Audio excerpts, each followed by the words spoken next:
David Brown back here, pleased to be joined by the commissioner of the CCHA, Don Lucia.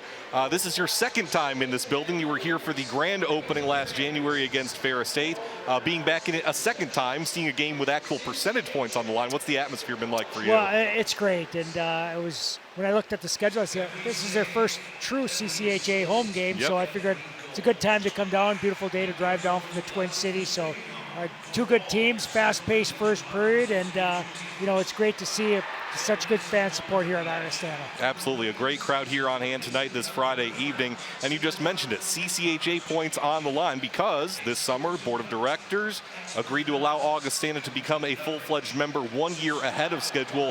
What went into that decision-making process? Well, I think when we looked at it, the commitment that Augustana has made, the progress they've made throughout the last couple of years as they built their program, and we kind of looked at it and said, well, we should be doing everything we can to assist Augustana, their student athletes, giving them an opportunity. So, we talked about it in the spring.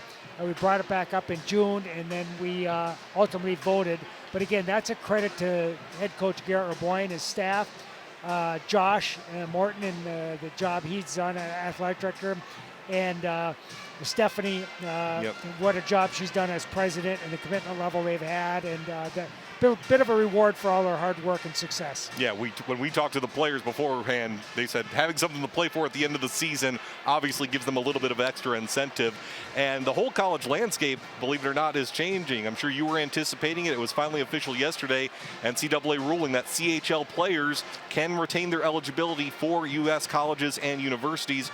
From your perspective as both a commissioner and a former coach, what do you think this means for the entire landscape? Well, it's going to change. There's no doubt about it. But, you looked at what's transpired in college athletics over the last couple of years, whether it's NIL, the amount of money that's being paid to some players.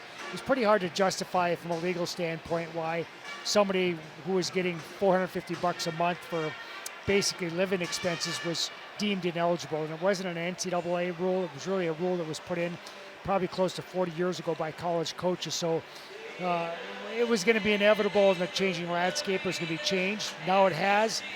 What it's going to do is open up another 60 teams of players that are eligible for college hockey, and also going to help in Europe too, because there was instances in the previous years where kid plays on his junior team, they have injuries on the elite club, they bring a player up, he's not getting a new contract or getting paid, but yet he's playing with professionals for 6 or 8 games, sent back down, and then the young student athlete wants to come to play college hockey and he's got to sit games or deemed ineligible. So now they're going to get a chance to play with professionals in a situation like that.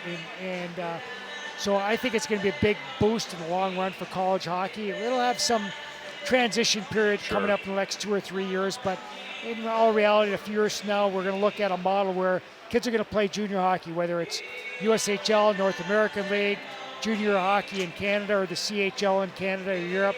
Then they're going to go to the NCAA college hockey teams and then on to the pros. So we just like the model now where, you'll go from junior to college to the pros, and everybody's going to be eligible to play college hockey that chooses to.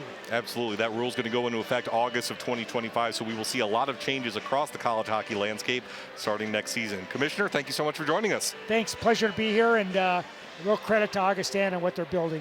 Absolutely. Don Lucia, the commissioner of the CCHA.